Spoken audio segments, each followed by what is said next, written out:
Right, this is the Ryobi Super Blower with a 40-volt lithium battery on here.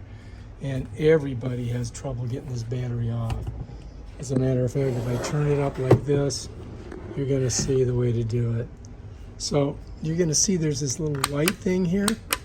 You've got to click it in, and that means you got to get your fingers all the way back in there like that and squeeze it. And then it should come off. But as you can see, it's tough, right? It's tough to get off there. So if you're having trouble, it's not because of you, it's because of the design of this thing. So let me show you guys. Put it down here, and I'll give you a bird's eye view of it. So I'm gonna put my foot right here, I'm gonna squeeze and then pull. So if you look, you see how it slides down those channels? Now if you want it, you could put some like silicone there, and that would make it easier to get it off. See that channel there? And this is the clicker when you push it. See how it pulls away?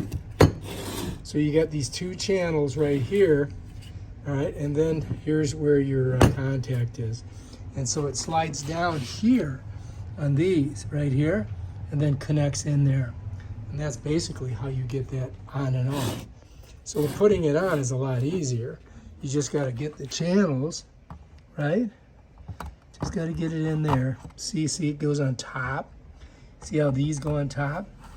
And when it slides down, it's gonna make a click. And that's how you do it. Bam, now you're ready to rock and roll.